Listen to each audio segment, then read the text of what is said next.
Absolutely out of it. What you know about me? Seen it all, heard it all. Oh, what you know about me? I done it all, just want it all. Oh, what you know about me? I seen it all, heard it all. Oh, what you know about me? Oh, what you know about me? Oh, what you know about me? We is back, y'all. Y'all know what it is. Episode 244. Welcome to More Than the Title. Y'all know what it is. I'm your host, as usual, Jared, Chief Revenue Officer, Outside the Box Digital. And of course, I got my brother, my brethren, your favorite CEO, Chatty O. What's good? I tried to hold it in. I was gonna do some wild shit. I know. I see you slowed down on the intro. I said, yeah, he gonna try to improvise on this shit. I'm just waiting for you to do some slick shit. I got you. I got your number, dude. Listen, ladies and gentlemen, man. Listen, you see what we do. You can't fake this shit. You know what today is? Tuesday, first favorite day of the week, hard day. Hard days, hard day. You understand what I'm saying? And I tell you what, this is a special pod day for me, particularly because it's also Veterans Day, right? So we're gonna lead into the G&T with that. Grateful and thankful to any and every person who has ever served in this United States military service, right? I don't care what branch you were in. A lot of times as service members, men and women, we have a pride thing, so we kind of pick fun at each other and, you know, laugh and joke at each other, but this is serious business. A lot of people put their lives on the line every single day for this country, for life, liberty, and the pursuit of happiness. So, I'm going to say hoorah to my Marines out there, hoorah, but also, like I said, happy Veterans Day to anybody who has ever served in the military services. The military services, we truly appreciate your service.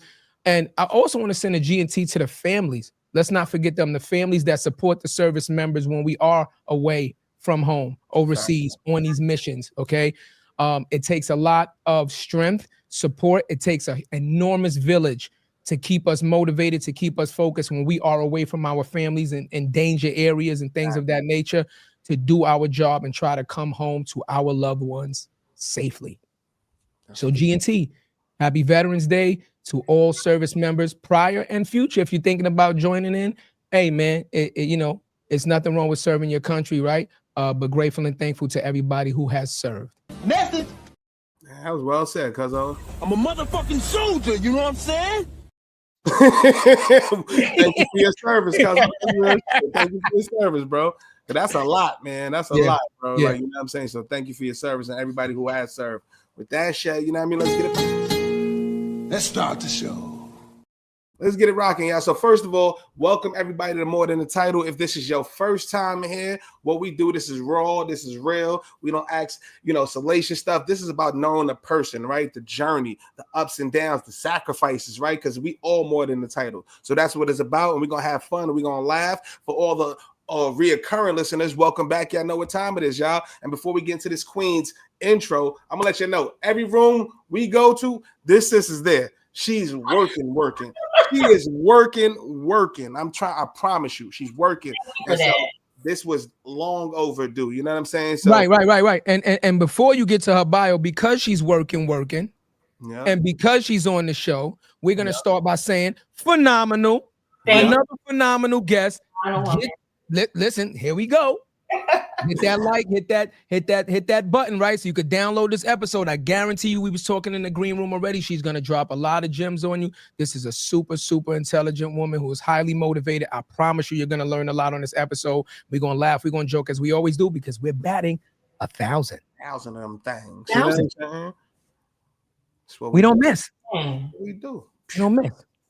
Yeah. We don't miss it. I don't little pat on the back. We'll take a little pat. They say we don't. They say we don't sit down and accept our small wins and victories. But Got to give yourself flowers because a lot of come on, Nikkia. Yeah, we say phenomenal a lot of times, and we haven't been wrong yet. So a little pat on the back.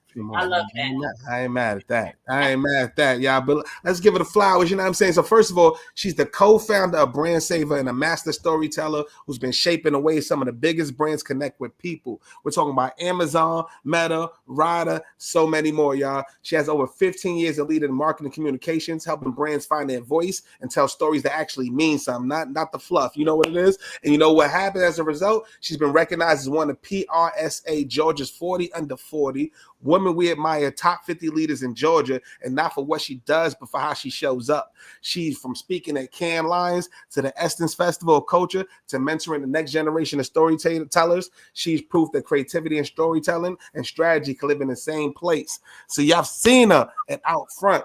Boom. You've seen her at Black Week. You've seen her in Cannes. You see her in the boardrooms. You see her on the calls. She's putting in his work. So let's introduce our sister, Miss Nikkia Adolphe, y'all. Let's get it. There it is, man. I like that. I don't think I've ever had an intro like that, guys. Wow. Like, I'm blushing. I like it. I like it. Welcome, sis. Appreciate you.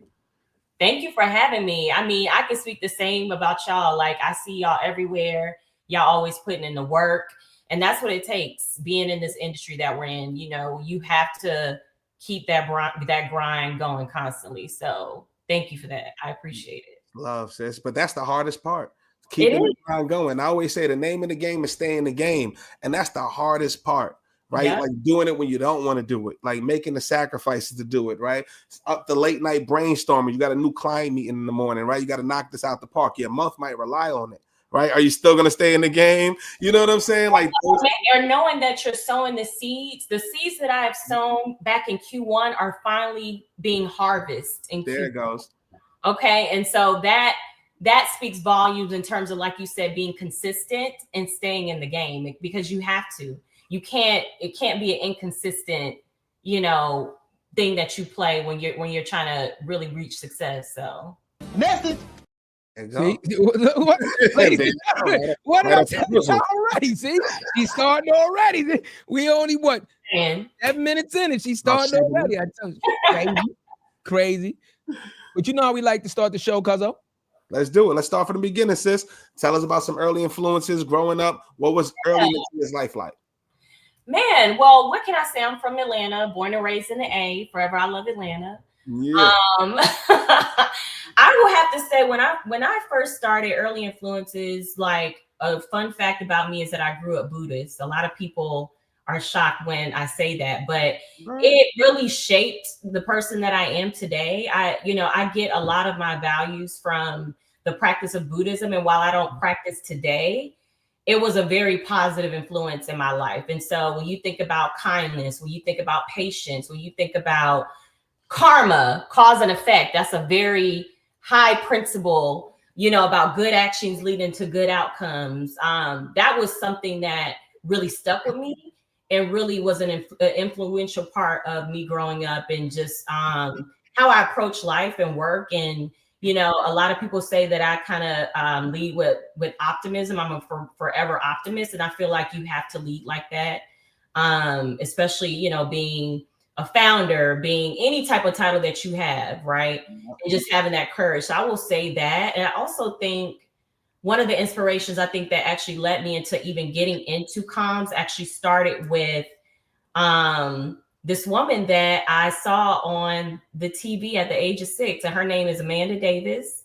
Rest in peace. She was a Fox 5 reporter in Atlanta. If you're familiar and you grew up in Atlanta in the early 90s, Amanda Davis was that girl. She was this Black, well-spoken woman that she was on the airwaves all day, all night. And I actually had an opportunity to meet her before her passing, but when I saw her, I was like, that's what I want to be. I originally wanted to start my career in broadcast communications.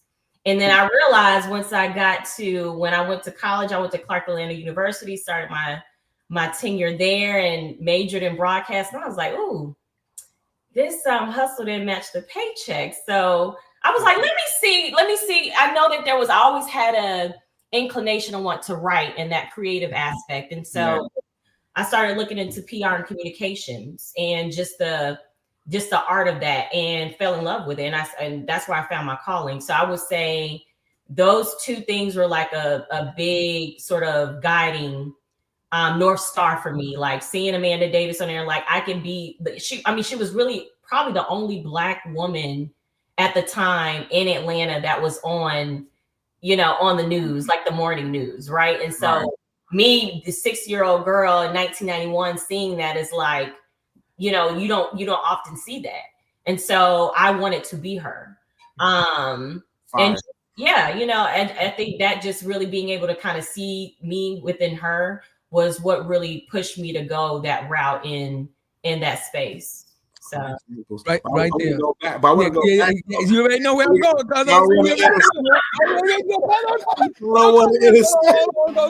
That's nice. Pardon me, sugar bop, honey bun. I don't mean to intercept. Cuzzo, you gotta stop doing that because they say we rehearse this shit when we do that. But we gotta bring it back to the boot. We're gonna get into the business. Let's get back to the Buddhism. See, I knew it. I was like, yo, first of all, I've never heard anybody that grew up a Buddhist. Right? So I would love to know how you guys. I was like, y'all watching Golden Child? What's going on? What's going on? I was seeing was Kung Fu flicks. I ain't gonna lie. So it's crazy because my mom grew up as a Catholic, and I think she felt very confined in that sort of environment. And so she passed a while ago, but like, after her, going through Catholicism and all that, she really wanted to branch out and explore. And my aunt actually introduced her to the practice. And so when I was born, she was already practicing. Fire. So I mean, she was practicing up until I was about maybe 12, 13. So we would go to, the temple every Sunday. I mean, we had, like, our village was there. So I learned so many just amazing things and values in terms of being grounded in that space. And it really molded me to who I am today. What's the best gem? What was one thing that really stood out that helped shape you? What's one of them ones that you like it's ingrained in you? I mean, I really feel like it really boils down to karma and cause and effect. Like what you put out in the world, it will come back. And that's a big principle in Buddhism. And so I always wanted to make sure that I led with a certain level of that in the back of my head as I thought about just my life and how I want to lead my life. And cause and effect is a big thing. Like regardless, the good that you put out there, the bad that you put out there is always gonna come back. So I think that's kind of the biggest thing that stuck with me. Message. I'm not gonna lie to you, Nikkia. Like when I think of Buddhists, I only seen Buddhists and where we from. I know Kung Fu flicks. I know, but you know what's crazy? Like, right? So in the early '90s, What's Love Got to Do? You know that Tina Turner was a very avid Buddhist, right? Like the Nam Myoho Renge Kyo thing. Nam Myoho Renge Kyo, like right? That literally changed the trajectory of her personal life, and it strengthened her in so many different ways. Yeah. So there, a lot of people don't realize that it's a very, very large community of Black folks, especially in like the early '90s, that practice Buddhism. But I guess a lot of folks when they hear it, they're like, "What?" Like that's why I always say it's a fun fact because people are like, "What?" Like that's crazy. Never heard out of 244 guests. You the first one, right here, exclusive. I've never heard that. I wouldn't change anything about it. Like my mom, with it. My mom explored Christianity, all the things, and I love that about her because she was just very open-minded and wanting to learn and being a lifelong learner. You know what I mean? In terms of embracing that spirituality. And so I mean, it was probably one of the most positive things that came out of my childhood is like growing up in that environment, having, a village, her sister circle, they did not play about us. She didn't play about their kids, it was just a great environment full of love. So yeah. I love that. It's very interesting to always hear people pull strength from different religions. Mm-hmm. because when you hear a lot of people speak about their religion, one is with passion, right? With passion. And that's how we know that you're truly into it, because you talk about it with conviction, with passion. So it's very interesting to hear that. And then also the second thing is, when people are mentioning different religions, we often hear of different pieces of let's say like little tidbits that they pull from different religions, right? Like you're the first one to say karma, right? When people talk about Christianity and people talk about Catholicism and Judaism, they talk about different things. But you're the first one to talk about karma, right? Karma. We always talk about the human being effect on this show, right? Just being a decent human being, right? Like treating, like what happened to the old saying, like do unto others as you want others to do unto you. Very, very simple, right? But you very rarely hear people talk about it. And now in this day and age, it seems like nobody abides by that. Like I feel like this world is like dog eat dog now, and nobody cares about the energy that they're putting out, because they have no idea that it's gonna possibly circle back to them and affect them in some way when they're least expecting it. Yeah, I agree. I mean, you hit it right on the nail, for sure. That boy Paul. No, I'm just saying, like, and it's dope because Nikkia, like, again, look at what you just did. One, I don't know if you realize the correlation you made. You said when you was a little girl, you looked at somebody and was like, I could see myself in her, and that fueled you. Yep. To do what you needed to do to become the woman that you are today, right? That's why guests like you are so important on the show. That's why this show and this platform was created, because guess what, Nikkia? Somebody's going to look at you. Somebody's going to look at this episode, hear what you're saying, follow what you're doing, and you're going to inspire somebody else to say, I want to be the next Nikkia. Look at that. You see? Now, how's that for karma?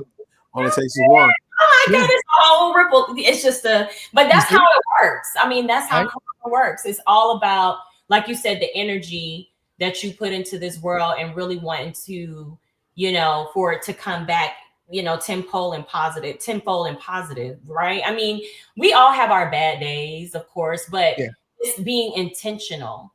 It's the intentionality behind the energy that you put out there. And even the manifestation. I'm a big believer in manifesting, Cuzzo too. Look, my military left. There goes. Cuzzo too. He's huge with that. Manifest, but do the work.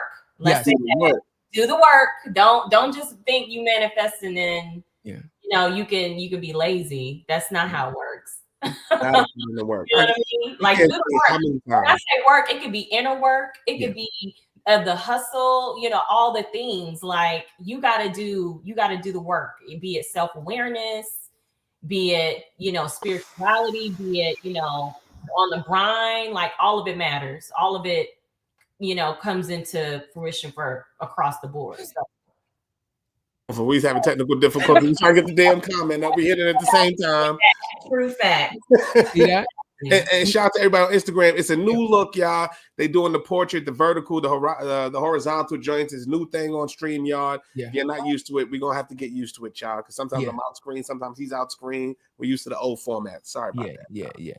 We are experimenting with new things. And whoa. Come on. I didn't like that. I didn't like that at all. It's Veterans Day. I thought you were gonna let me slide on that one. Just a little bit, you know what I'm saying? Like, God damn. It's been about 2 episodes since you got one, motherfucker. Let me ask you a question. So you're young, right? And this is how young do you think I am? I'm talking about when you're first getting into the Buddhism thing. Okay. Yeah. Well, to answer that, or former day. Let me answer that though. You look about 20-something. About 20-something. I just turned 40. Hold on. Let me give you. Damn. I mean, they say black don't crack. You know what I'm saying? They say black don't crack. We talk about the power of influence in children. In children, right? So when you're now a Buddhist and you're amongst your peers, right? And a lot of people don't understand Buddhism. Did you get any like kickback as a young child from like your immediate friends and people that didn't understand Buddhism? Because like I said, from where we're from, it's not a lot of people that practice it. So I'm just, I'm just curious on how was that like Gosh, early on. that's a great question. I mean, to be honest with you, as a kid growing up in the early 90s in the South, Black, it's very much, Bible Belt type of vibe. Right. So I remember a lot of times where I would actually be ashamed to talk about my religion, and even somewhat ashamed to bring friends over because my mom had a gohanzen. That's what it's called when you're praying to like Nam Myoho Renge Kyo. Right. You're praying to a gohanzen, and so my mom had the whole setup, like right when you walk into our house in the living room, and I was very shy about even bringing folks over because oftentimes people would misunderstand it or they would, almost stereotype you. So it wasn't until I got older to really understand like the power that being in that space that my mom gave me and gave us. Like I was like, oh my God, that was a superpower. Like there was no reason for me to be ashamed of it, but because of society and judgment and all those things perpetuated those, that aspect of me feeling embarrassed as a kid. But now looking back, I'm like, that was probably one of the best things that I could have ever experienced and be proud of that I was able to experience in my childhood. So yeah, I mean, that definitely came up. It was, and my first cousins were actually, because again, like I said, my aunt introduced my mom to Buddhism. And so my first cousins also practiced Buddhism. So, they obviously were, comfortable with it. But outside of that, like, yeah, it was, I remember as a kid, like you just took me back. Like, yeah, I remember that being very much something that I held close to the chest because I didn't want people to judge me. Because kids are cruel. Kids are freaking mean as shit. Yeah. They're I don't cool. even know how I would have responded if he'd be like, "Yeah, I'm a Buddha." I wouldn't even know at 7 or 8 how would I have responded. But if you went to her house, I mean, just think about it, like not making fun of something. Just think about not being educated in something. Exactly. A lot of the times when you're not educated in something, the first thing that you go to is fear. So imagine if we walk weird. Right, or fear or weird. So imagine like she said, she brings friends over and they don't understand what this I don't know how to pronounce it again. What is it called? It's called gohanzen. A gohanzen is they've never seen it before, right? So you've never seen this shrine type of a thing before, and you walk in and you see this as the first thing. When you walk into our house, you could be like, "Yo, y'all on some voodoo shit?" Or like, you know what I mean? Like kids are gonna go crazy. Like you practicing magic? Or their minds are gonna go crazy because they're like, "What is that?" You know what I mean? So that's why I asked you that because, again, that plays a lot into your psyche and your development as a child, being bullied and being, emotionally manipulated by your peers. That plays a lot into your childhood. And then you can end up carrying that into your adult life. So that's why I asked that question, because a lot of people are carrying childhood trauma from what they went through when they were smaller. Yeah, no, I mean, that's very true. But that's why you got to get therapy. Yeah. Therapy is important. This is my therapy. 244 mental health and wellness. Okay. But again, Buddhism strengthened, like it very much taps into your mental, right? So I think that was why it really allowed me to develop those skills to be very mentally strong, and not, of course, as a kid, you process it differently. But as I was able to grow up and learn and understand, like I give all the kudos to being able to really have that foundation that Buddhism gave me, to have that mental agility and awareness. So, and also a certain level of emotional intelligence, to be honest. And shit, talk about the neighborhood. Like, wait, you in Atlanta, right? Yes, I was raised on the east side. So you in zone 6, zone 4? Where you at? I need to know. I got peoples out there. Oh, you do? Okay. No, so I mean I live in Metroland now, but I was raised in Lithonia, which is literally right next to Decatur. So all the Decatur where is greater. Decatur where is greater. I've heard that. Yeah. I want to say this. I feel like I'm not mad. I like it, but I feel like, like Georgia is like a cheat code almost in a sense because you also talked about going to Clark, Atlanta, right? Mm-hmm. Georgia is almost like a cheat code when it comes to like HBCUs. I think there's only like 2 states or 3 states that have more HBCUs than Georgia. I think Georgia has like 10. Yeah. You know what I mean? You understand what I'm saying? So again, like, huh? I know I'm saying, I mean, yes, but Atlanta is also just the mecca of Black excellence. And that's why so my mother and my father is actually originally from New York, but they moved down to Atlanta because they saw like back in the, early 70s, just how prominent Black folks were operating in Atlanta. You know what I'm saying? Right.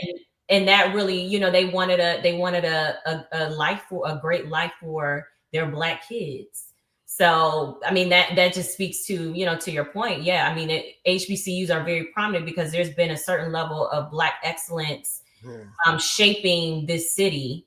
And, that's what I say. Atlanta influences everything because we really do. That's why I'm moving. Atlanta, I'm on my way. God damn it. Make the Bronx great again.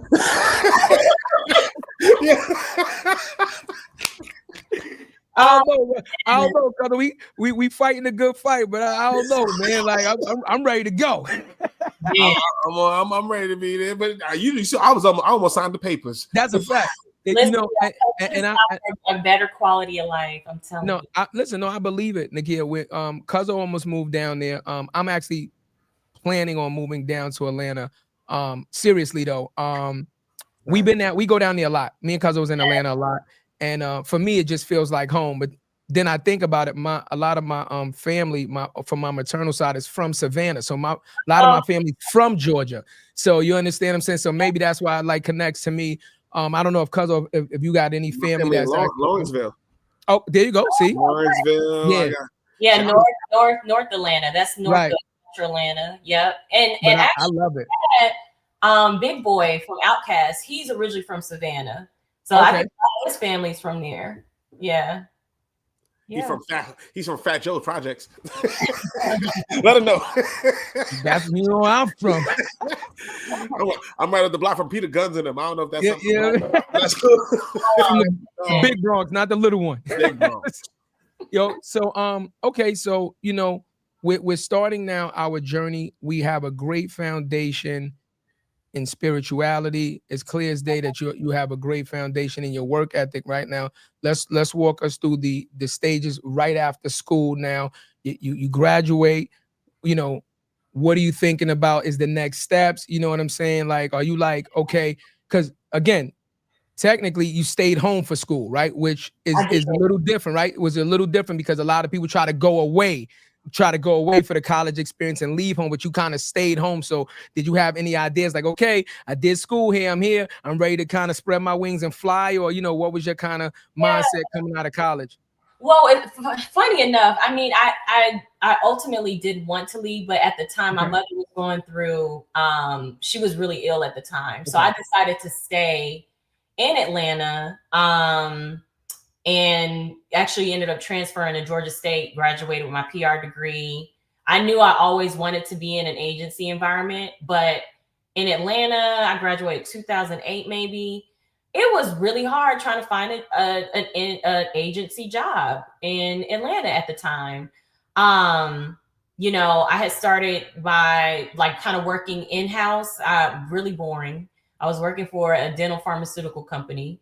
I was doing in-house marketing. Like I started from the bottom, very, very bottom, but it was great. It wasn't the dream start, but it taught me to have patience. It taught me to have, trust the process. Yeah, but my mother passed away, and soon after that, I knew I wanted to leave Atlanta. I always say to anybody that or any young folks that are like trying to figure out if they want to ultimately, just leave, their home state, please do it. Even if it's just try to do it in your early mid 20s, even, early 30s.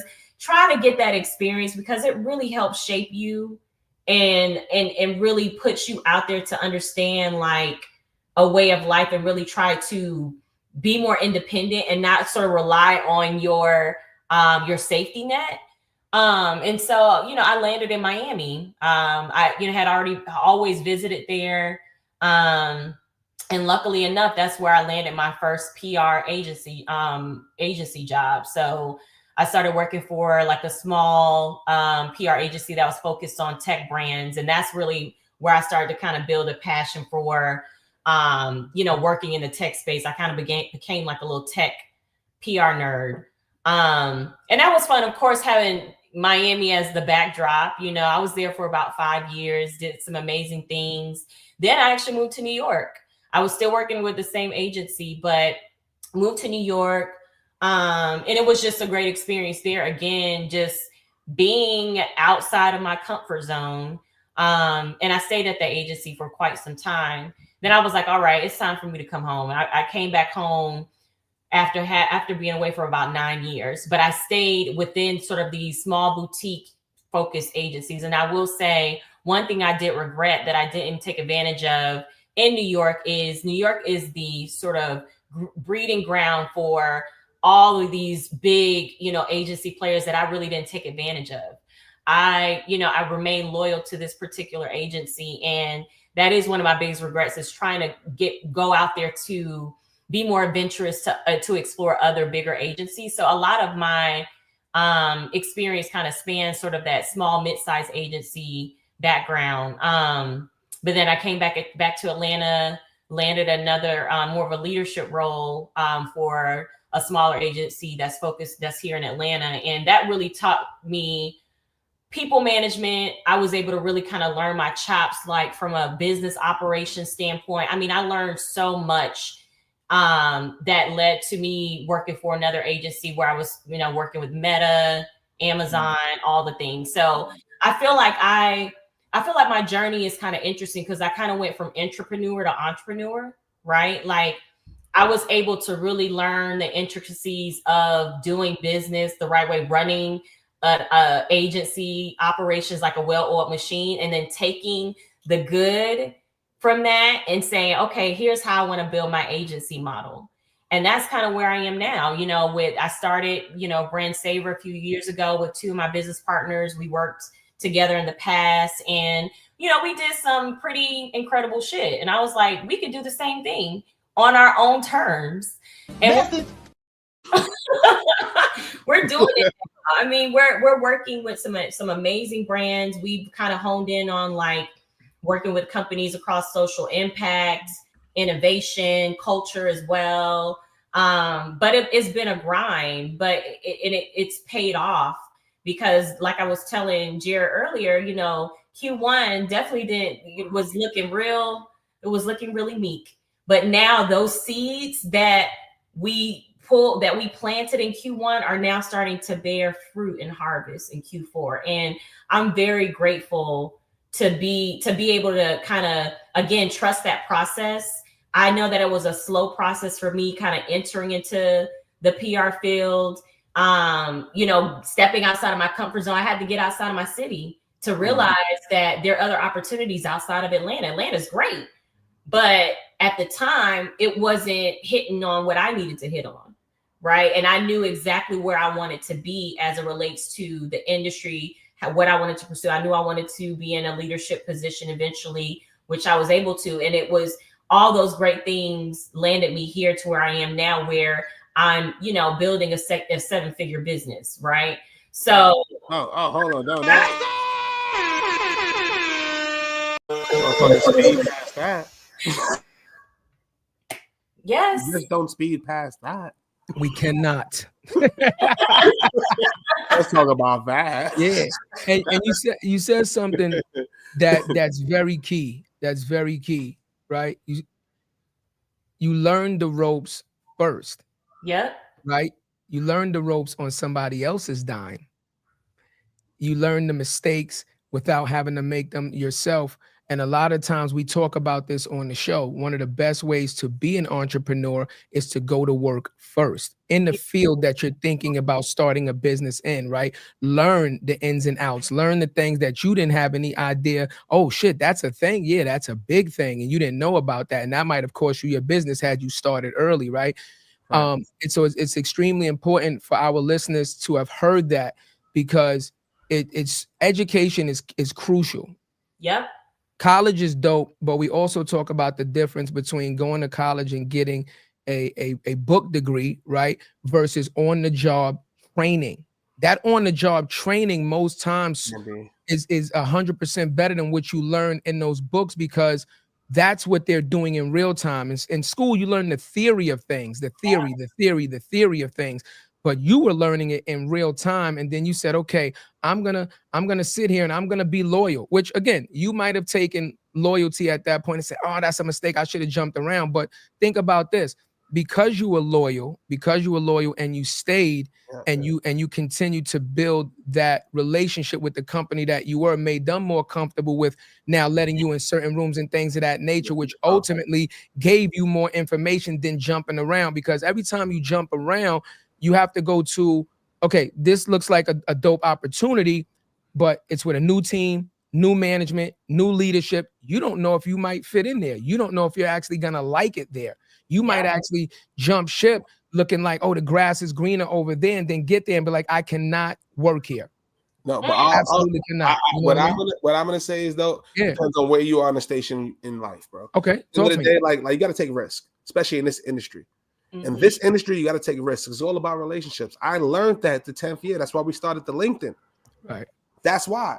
Because you realize it's like the black book. Who can you talk to? Who can you know? You can't be successful until you learn failure, right? Like I took the risk. I was the top performer in my first job, bro. I was $250 a quarter. I could have been making an extra 20 grand a quarter just to sit there and not make a call and just getting reoccurring revenue. Just been chilling, bro. But it wasn't fulfilling of me. You know what I mean? It wasn't fulfilling. It's just like, I could just get the check. It's cool. I didn't know what can was. Went to can. We jump out the everything that I've had done good in my career is because I jumped out the window. That's so true. You got to take risks, but I also feel like they got to be calculated, right? Absolutely. That's all I'm saying. I think the biggest thing, because I love that you even brought this up, because you know, a lot of times people don't see the there's ebbs and flows of entrepreneurship, and they just want to see where, you know, you're doing all the but you don't see the late nights, you don't see the sleepless nights. I mean, these things, I think me being able again to kind of go back to that entrepreneur aspect, me being able to work the way that I worked as an entrepreneur inside an organization allowed me to take the good out of what like the business model was, resource allocation, how to make sure that I'm allocating, you know, my team appropriately. I was able to take that and build an agency model that can be sustainable to reach those 7 figures, right? Because you're not just going to reach 7 figures just off of a dollar and a dream, right? There has to be strategy. Message. but let's talk about that. What was the moment, right? From entrepreneur to entrepreneur, what was the moment that you said I have to build my own thing? What was it for you? Interesting, because so at the time when I was working at the last agency I was at, we had started our agency, and it was growing. I was still working both ends, right? But I was a VP at this last agency. And they had reductions and I got laid off. And so that layoff was really, the setback was really the scale up for me, because that allowed me to free myself and really allow myself to be autonomous with my thinking, with being creative, and really getting into and kicking into high gear. Because let's be honest, like when you're trying to, you know, grow, build a business, but then you're working full time, you're being stretched really thin, right? And you're not going to be giving your full 100% to that baby or that business. And so it allowed me, I was fortunate in a fortunate position where, you know, I had, you know, savings. I planned accordingly if and when these things happen. So that way I didn't feel like I was stretched thin trying to grow this business the first year. We already, you know, the first year we were good, but it wasn't to where we needed to be. And now we're doubling our revenue, right? And so I feel like it was a setback to the scale up. That's kind of how I feel it was, where something had to happen, like, you know, me being laid off, to then say, okay, I need to put my 150% into this. Like, I'm all in, and this is the time to do it. I'm not, you know, the side of me of being grounded wanted to go and operate in fear, be like, let me go find another role. But I'm like, no, like, you got to stick to your guns and just know that if this is something you really believe in, these are like, you have been able to take all the good out of all of these different models and say, I can really build something that feels true to me and authentic to me. You got to just be in it 10 toes down. And I was very committed to that. That's our story to a T. You want to tell her? I mean, that you know, that's what we talk about. Again, we spread that exact message time in and time out. Because Jared was working, and like he told you, he was unfulfilled. And, you know, I had a career for almost 20 years after, you know, being in the military, and I absolutely hated it, Nikkia. I'm not gonna lie to you. Like, I never wanted to do the shit. Like, yeah, that's why we always talk about childhood first. Like, what was your dreams? Like, what the young Nikkia want to do? Because it's important to understand the transition. Because a lot of the times, unfortunately, you come out of school, let's say the people take the college route, you come out of school, you get a degree in something, and you end up working in something completely different. So it's like, why did I spend all this money, end up in debt, and do all of these things to technically be back at ground zero? Because now I'm in this completely new industry that I actually don't have any education or any experience in. But bills got to be paid, right? You know, got to eat. And a lot of the times we find ourselves as a society taking these jobs in the meantime, right? I'm just going to do this for a little bit just to get on my feet. And then that turns into, well, here comes a responsibility. Here comes another responsibility. And before you look at it, you're like, damn, man, right? Yeah, you're like, damn, now I can't leave, because if I leave, now I have all these people counting on me. Maybe I have a family now. Maybe I have I'm a homeowner now, or I got a car note. Now you have all these responsibilities you didn't have coming out of college. Yep. And now your decision to pivot, right, and to jump out the window is 10x. It's that much harder. So it's extremely important, like you said, to just, you got to have that faith and that trust in yourself, but also have a plan. So yes, we did jump out the window, but I didn't jump out the window for no reason. I jumped out the window because I seen my cousin had a plan. Yeah. Right. I seen my cousin had already started this thing on his own, and he was building it. And I seen what the vision was ahead of time. You see what I'm saying? So by the time he had the conversation with me to bring me on board, then I could say, okay, I understand now, right? That makes sense, because if it was something half-assed, I would have been like, no, I love you. I'll watch your show. I'll support you, but I can't jump out the window, because guess what? I got responsibilities. See, I got responsibilities. That's a fact, though. You know what I mean? Fact. Yeah. But sometimes, you know, you got to put peace of mind. And you got to put peace of mind and what's feeding the soul above monetary gain in the moment, right? And that's the point where me and Cuzzo was at when we decided to make that decision, right? There's nothing like building something, like an idea, knowing you could do the work, but there's nothing like doing the work and building and taking the lumps. Yeah. There's nothing like it. Yeah. Like straight up and down. Like, so we came out the first client. We had our first client first week. First 2 weeks. Yeah. I'm talking about off the gate. Soon as we had the LLC done, we had our first contract. And we like, oh shit, we should have been did this 10 years.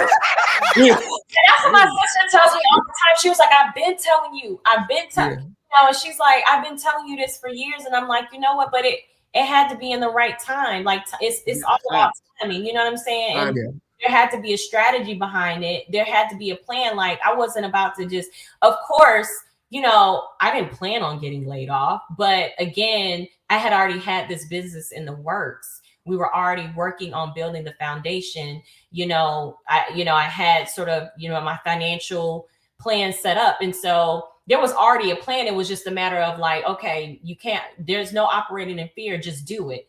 And not being not going back to that constant what feels right or what's routine, right? Like sometimes you gotta maybe scale back on some things, like, you know, on a day-to-day luxury, in order for you again, that's hard. Get back to the scale up. And the setback requires you to think about things that you may not need maybe in that first year. And I think in a society where, you know, we're always craving new and these types of things, like it's difficult for people to kind of wrap their heads around that, but there's a certain level of discipline that comes with that. And if you want it that bad, you'll do it. You know, you got to bet on yourself, like beyond, like, and there's nothing wrong with people having a 9 to 5, but have something that you can also, you know, fall back on if and when something, you know, especially that you're passionate about as well, right? Because if you wake up every day doing what you love, that, I mean, that's the best thing in life. Like, you ask for. People don't even know what they love. Yeah, see that. And what they're passionate, what they're talented about, that's the problem. Like, it's that's the problem. So I do want to ask you, before we even go deep into that, like, I want to know, what was the one moment, because we're entrepreneurs, what was the one moment that you almost gave up? What's that? What did that look like? You ain't got to go into crazy, because it's hard enough finding a business model. It's hard enough being a Black agency. It's hard enough finding what your main sales is going to be. It's hard enough to market your product. It's hard enough to get the clients, build the relationships, do the work, execute it in a way when you realize, shit, I don't have the same resources as I had back then. Yeah. So, like, you know what I'm saying? You know how the vibe is. So, like, what was that one moment for you? He was like, damn, did I bite off more than I could chew? And how did you open it? That's a good question, because again, it goes back to what we were talking about, the seeds that you have planted. You know, last year around this time, we were, you know, doing the work in the grind. My other business partner, Kate, shout out to her. You know, we oversee the new business, and we're always out networking. And y'all saw her with me alongside at Black Week. And, you know, we have just been in the grind, doing a lot of network stuff. We have been in talks with a potential client that was coming on, and that was going to be our first high six-figure contract. And I mean, when I tell you, this conversation went on the back and forth went on, ensued for at least 6 months. And we were excited. We were going into 2024, like, yes. And 2025 came, and it fell through. And at that point, already being in the red at the start of the year is not a good feeling. Damn! wait, before you even go, what did you think, before we finish the story, what made you think that, why you think it didn't go through? What's one thing you think you'd have done differently? I think we probably should have been much more intentional about, like, locking down a contract. And it was more so just like in good faith, right? That's real. These are just things that you kind of, you know, about, you know, building the rapport and things like that. Exactly. Yeah. Locking it in that way. I would say that was probably the thing that we look back and say, okay, we could have did this better. And it was a learning lesson, but it was a huge blow, because it was like that was going to be something that really led us into the trajectory of our year. But again, we had to, you know, pick ourselves up, and the grind doesn't stop. You have to be consistent, getting out. I met you all in New York. That's when I really got into high gear. Like, I got to get out in these streets. I can't be sitting behind this computer, or I can be in Atlanta and go into these networking events, but it has to be beyond just this, you know, beyond here. So New York, going to Cannes, all these, just started making all these things happen. So those seeds that we planted earlier this year are now starting to bear fruit. Even in Black Week, you know, we had some great conversations that are ultimately turning into partnerships. And so I say all that to say, like, those things are happening. Just know, you know, the signs of making sure, like, you're having these great conversations with potential clients. Lock them in. You know, if they say they want to do this, let's make it happen. No, don't try to go off in good faith, I would say, because that doesn't pay the bills. Message. Damn, so don't. I mean, we learned that lesson. Yeah, we've learned that lesson a couple times, but the lesson I got from it was that deal just wasn't supposed to happen. Right. Once you get in, it's like a double-edged sword. When you feel like, okay, when one door closes, one door opens, and you live by that model, then you're like, okay, it wasn't for me.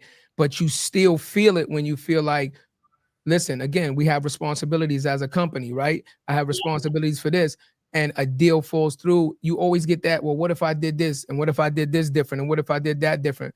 But sometimes, Nikkia, you got to sit back and just really pat yourself on the back and say, you did the best that you could do in that moment with the information that you had, with the resources that you had, with the team that you had. You did the best that you possibly could in the moment. Yeah. Hindsight is always 2020 because you're more experienced now. You have, more educated. You're always better later on, but in that moment, you did the best that you could. So if it fell through, it just meant that in that moment, that deal wasn't right for you or your company. I think that's just, a way we have to just look at it, because you're not going to get every deal, right? We know this for a fact. There are billion-dollar companies right now, billion-dollar companies that don't get every deal, right? Absolutely.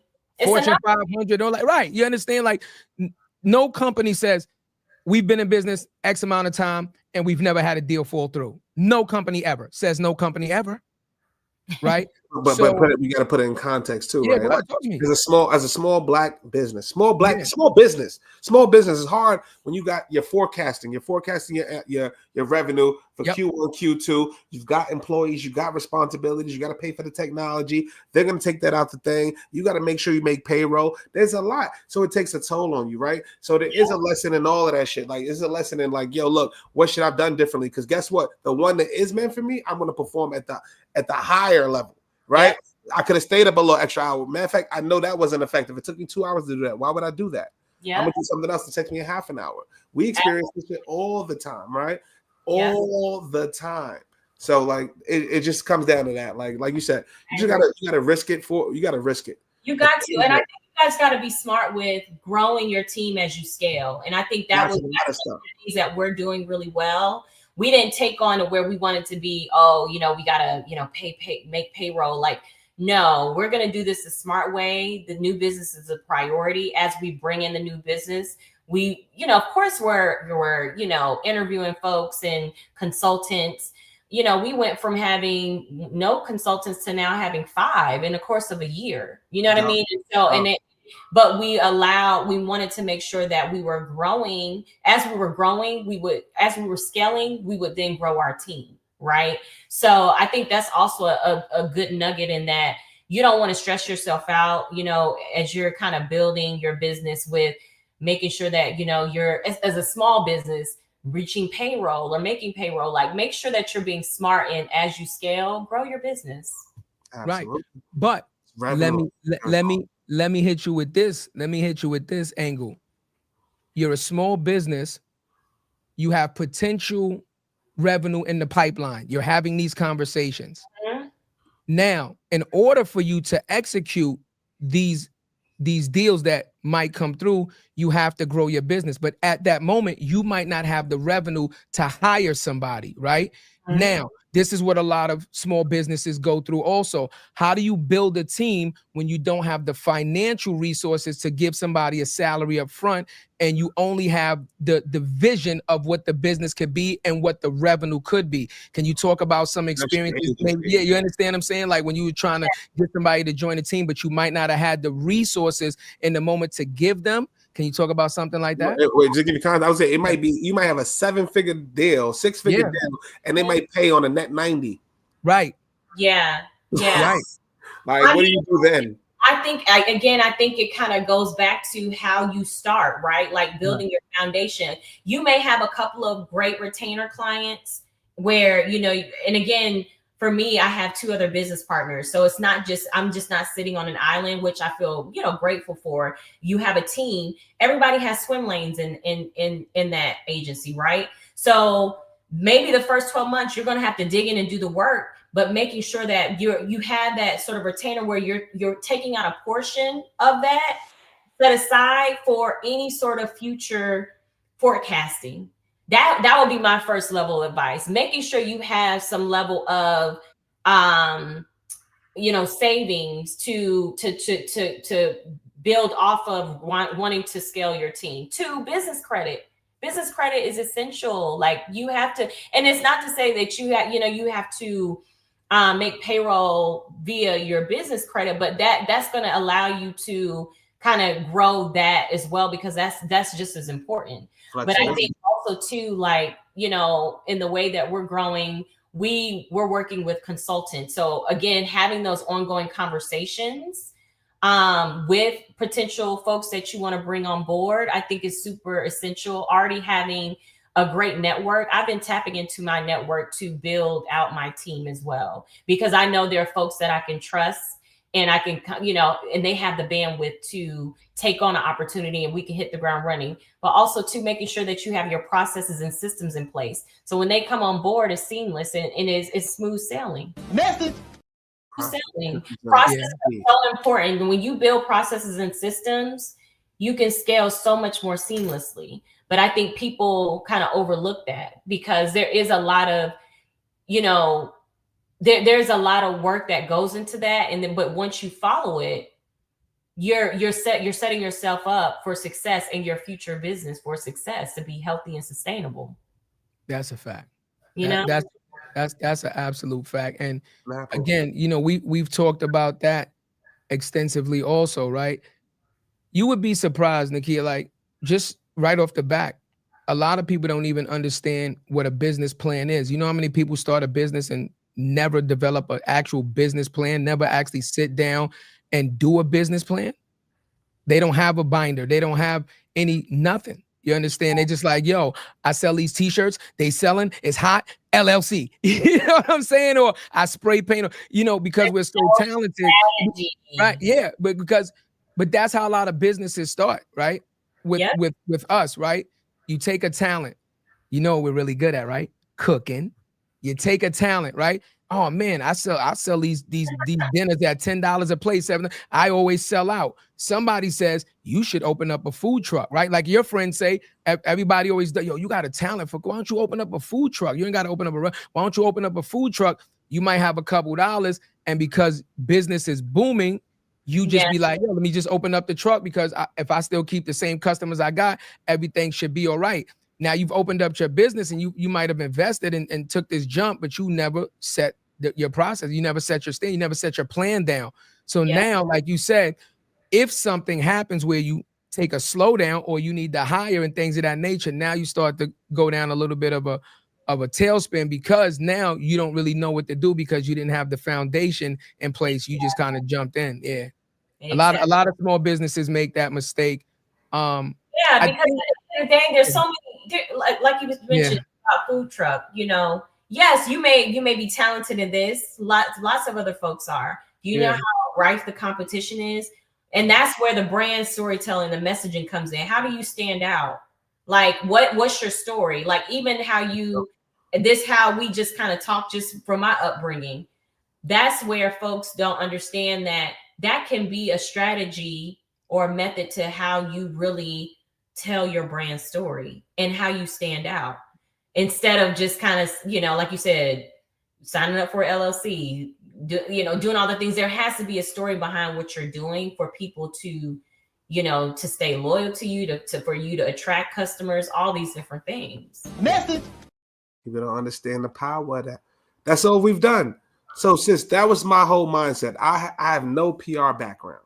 Yeah. Zero. I'm a salesperson, right? But I looked at it and said, look, if there's 100,000 sellers, we're all selling the same product. What is going to make me different? So at the end of the day, if I cold call you, I got to be the best motherfucking cold caller, and I got to compete with so many different people. I said, how can I make the business come to me? The way the business comes to you is through the story. When I was like, yo, look, I was talking SEO shit. When I just took my hat off, I was like, yo, look, hat and a hoodie on the same couch right now. Look, this is what I do. I was 20 years old, about to have a baby. This is how I got into sales. This is what I did. Yo, they told me sell a pencil straight out of Wolf of Wall Street. Everything that happened, told them the straight story. I had people from Germany, Chicago, Los Angeles. People hit you up, but then they gotta attach to something. They gotta attach to something. You gotta sell yourself. You gotta sell your product. But at the end of the day, people want to be sold by people. Yeah, people. and they want it to be memorable. Like, what's going to make them remember you and your brand? If you get 100 calls, how are you gonna be the one? What's going to tether you to them, to your brand? You know, there has to be a sort of commonality, a relatability there. So how do you help people find that? I'm curious because a lot of people are going to say that. How do you make people find that? Like for me, it was just like instinct. Yeah. How do you help people like understand the concept and really get their thing? That's interesting that you say it, because one of the things that we do really well in when a brand comes to us and they say, you know, I'm at the very early stages. I'm just putting together maybe, you know, brand identity and logo. Well, it's a messaging, right? And one of the techniques that we do really well that I like is that we kind of do like a discovery where we kind of talk about, you know how like typically you go through like a SWOT analysis where you look at your strengths, your weaknesses, your opportunities, your threats. We look at the SOAR, because the SOAR is where it's gonna help inform your storytelling. What are your current strengths? Where do you see opportunities happening for you? Like, where do you aspire to be? Where do you feel like you want your results to be? All understanding that framework helps to then tell a bigger story about what your brand stands for. And all of that connects together, right? So I love that sort of framework that's just one of the pieces that we use as part of our sort of like brand discovery for people to kind of really dig in. And then also looking at, okay, from a trend standpoint, what are some macro trends that you see that really resonate with you and your brand? How does your brand sort of align with that? All of these things really help to ground in what the story should be. And also what's your customer persona? Who are you speaking to? What are some of their likes? What are some of the, like, where are they often seen? These are all things that really matter, that you want to make sure that you're building a cohesive story that makes sense to your brand and that people are going to care about. So it all is strategy built that, but the end result is building out sort of that messaging that's going to matter to you know, customers, even if you segment it out, like how are we speaking to X customer versus Y customer? And that's a great framework that we love to use when we think about how we, you know, want to uncover somebody's storytelling from a brand standpoint. So how different is branding somebody else versus your brand? How did you come up with yours? Oh man. You know, and I'm gonna add to that because it's a lot easier to do it for somebody else than to do it for yourself. Talk about it, yeah. But you know what? I think as marketers, sometimes it's good to kind of have someone do it for you, like someone that the outside looking in that's not necessarily drinking the Kool-Aid. And we were fortunate enough to have an advisor. Shout out to him. He's my former mentor, Jeff Hillmeyer. He's an amazing human being. He used to mentor me years ago. But when we first started our agency, he came in and he actually has this sort of trademark. He has a PBTV. This is a book that he has centered around in his coin. And what he does is he walks you through exercises on what's your purpose, what's your vision, what's your tenets, and what's your values. We knew like our purpose was to, you know, normalize that idea that Black women have the audacity to dream big, do more, and be free. That was our purpose, because based on what we experienced and all the learnings that we experienced throughout our respective industries or careers, we wanted to come in and do something where we felt free, where we can just think creatively and autonomously. So that was our purpose, our vision. He said, what's your vision, big picture? Well, we want to be a $5 million agency by 2027 or 2028.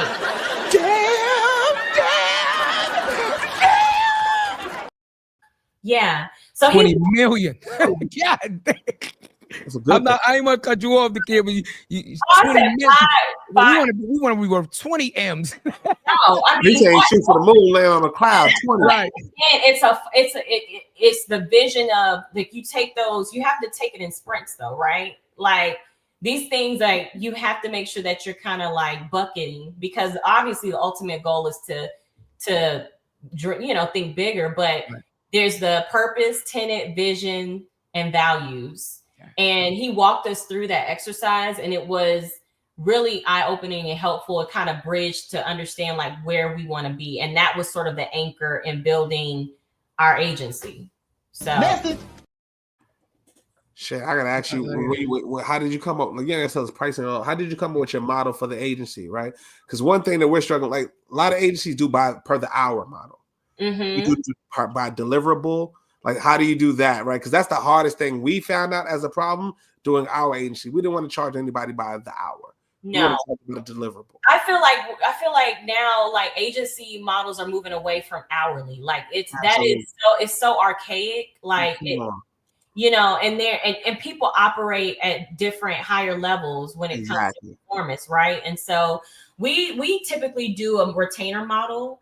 Again, like PR is a bit different. Like we do base it on deliverables. We, you know, have media relations, we have thought leadership, executive visibility, those things, but we try to base it based off of deliverables. We don't like to really kind of get bogged down in hourly. Now, when it comes to more so government contracts, it's a little bit different because they get very specific about, you know, numbers. And, you know, when you're submitting those RFPs and things like that, they want to know like hourly rates, right? But we try to kind of be much more like forward thinking in that, you know, we are retainer based on X deliverables and what we're going to achieve.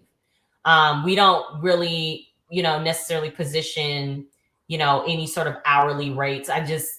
It's really not sustainable for where, especially being a small agency, right? Like it's not a sustainable way to build.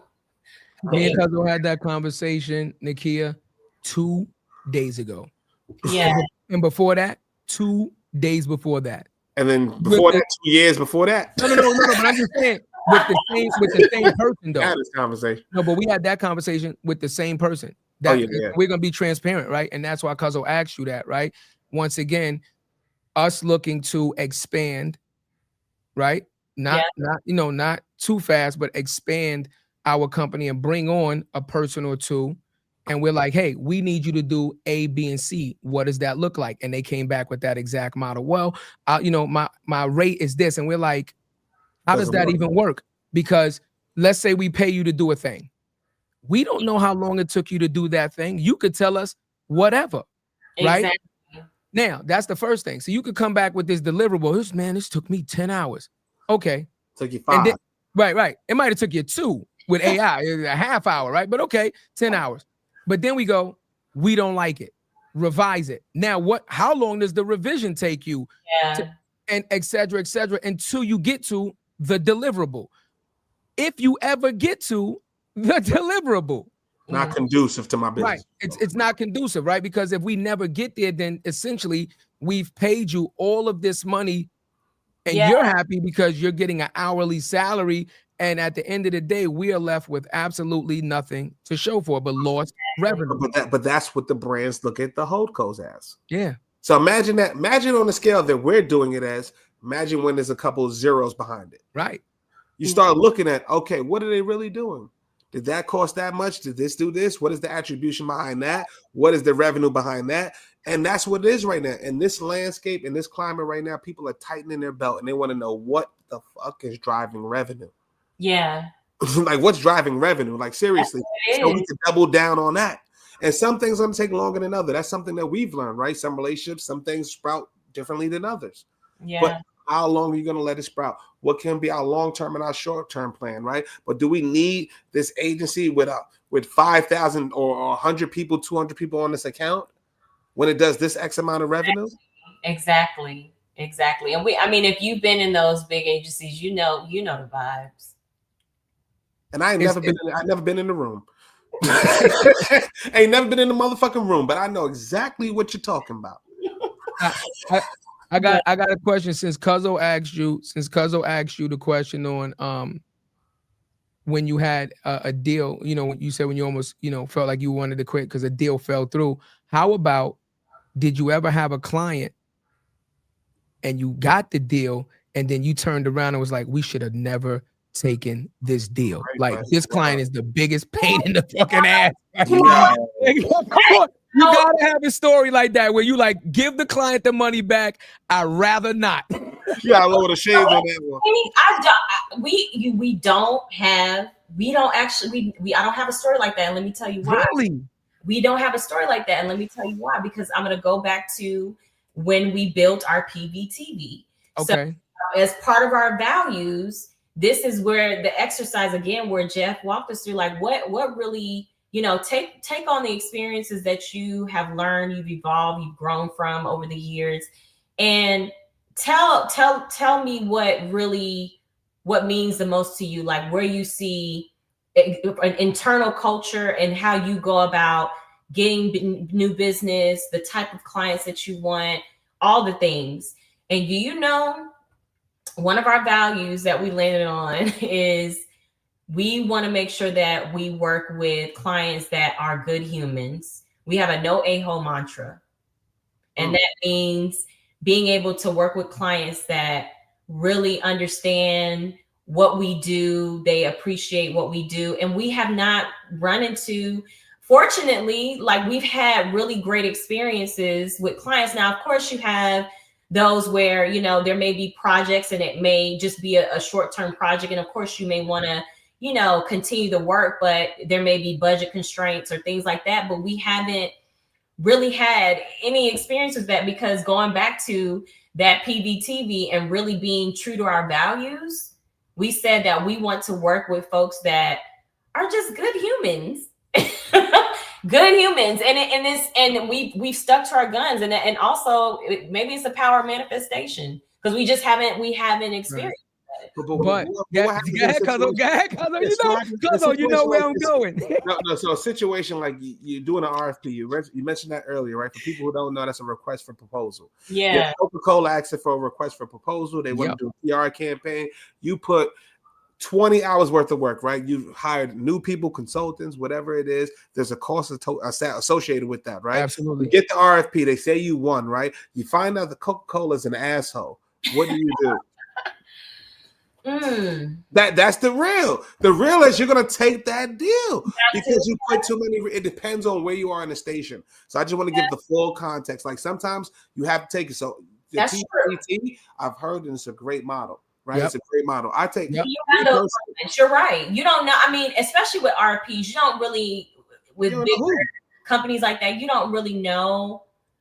Who you're going to be up against, or who actually is going to be the main point of contact. But I would assume by the time you win that said client, that you've already had conversations with the potential person that you're going to be the day to day.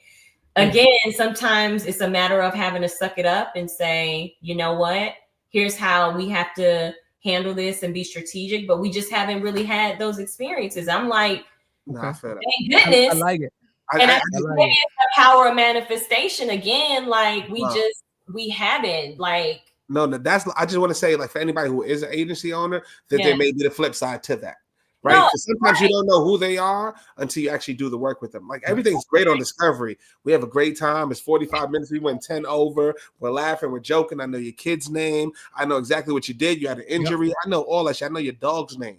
And then when the contract is signed, sometimes it changes, right? Whatever it is, sometimes it changes. So I just want people to be understanding of that. Right? And let me take it a step further too. Let me take it a step further, Cuzzo. How about this?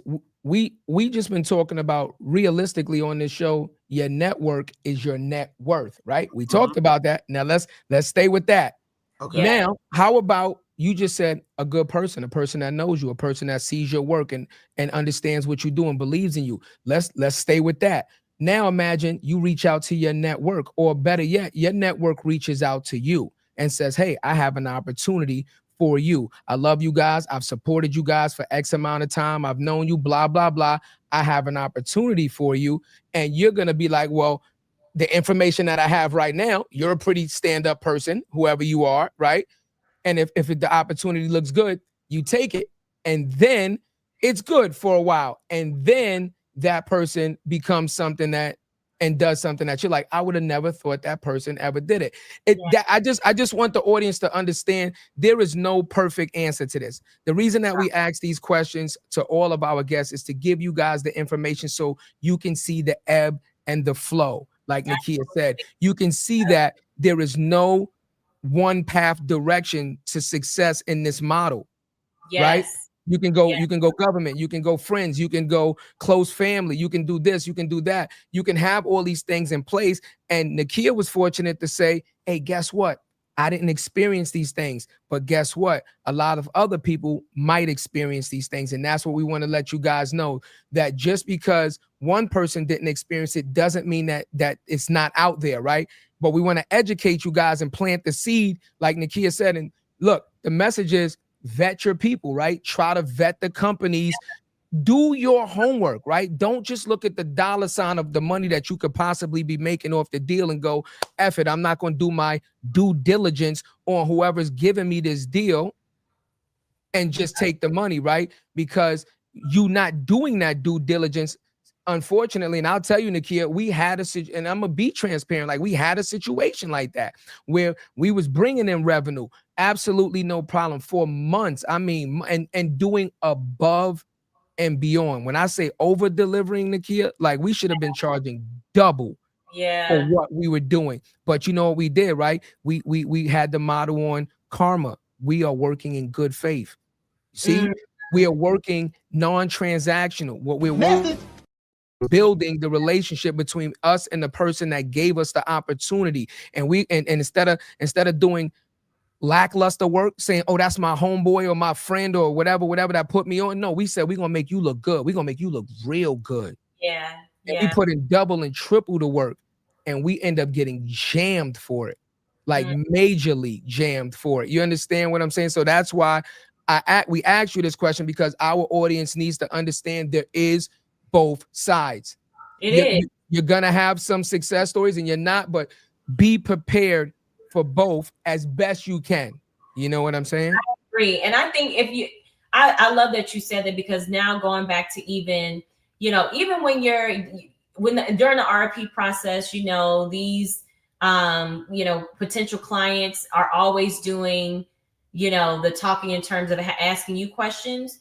You should come to the table with questions as well. Yep. What's your culture like? All these different things, like make sure that, because it's a partnership, it's a partnership. It goes two ways. Yes. And I think being able to come to the table and ask those very thoughtful questions can give you a good indicator of like, what is this relationship? What could this relationship potentially be like? So again, it may not answer, it may not solve all the issues that may come up, because things do happen.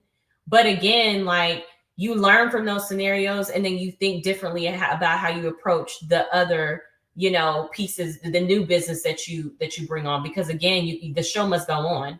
Like, you got to pivot and learn from these things and say, you know what, that's something I won't do in good faith again, right?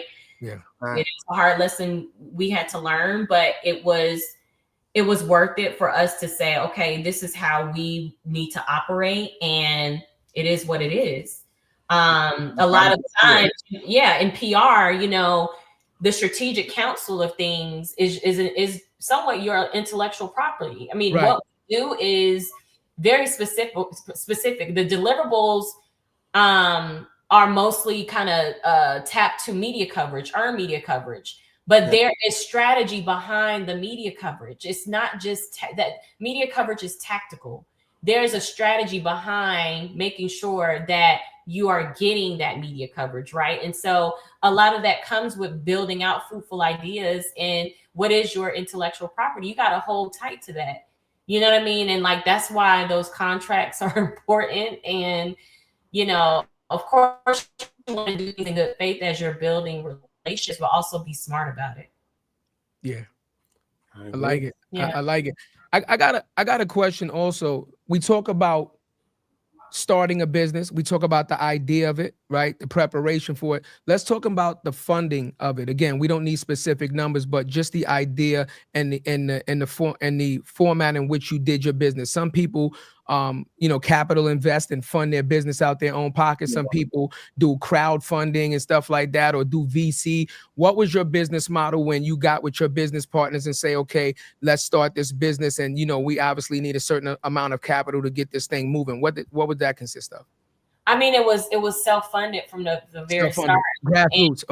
Okay. And what's great is that, you know, within the first, I mean, very similar to you guys' story. Like within the first maybe 2 or 3 months, we had our big client that was, you know, it was a great client. And so we didn't really, you know, we didn't want to go down the rabbit hole of doing any sort of like raises, because, you know, when you start to involve investors, that equity, more equity, less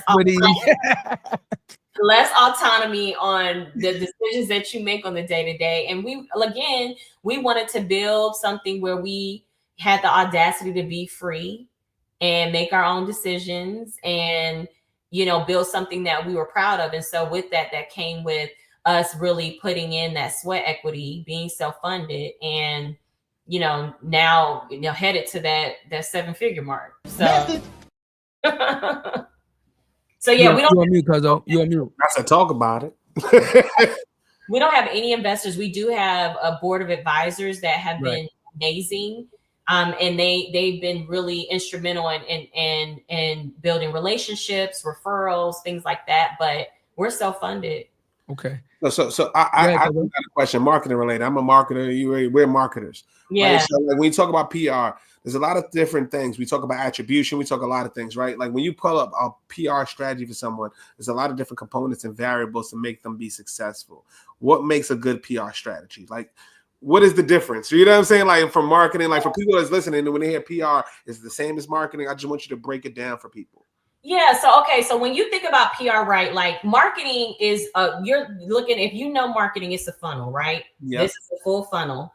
You have all different activities that are happening across that funnel. Yeah. The very top is that brand awareness. So if folks, like, brand awareness is where people are really starting to know, that's the first point of conversion, right? When you are, you know, if you want your brand to get recognized, that brand awareness, that's where PR and communication sits. So again, that storytelling is the biggest piece, right? When you talk about what's the most important element in a PR campaign, how you're telling that brand story is so important. Like, how is it going to resonate with that audience?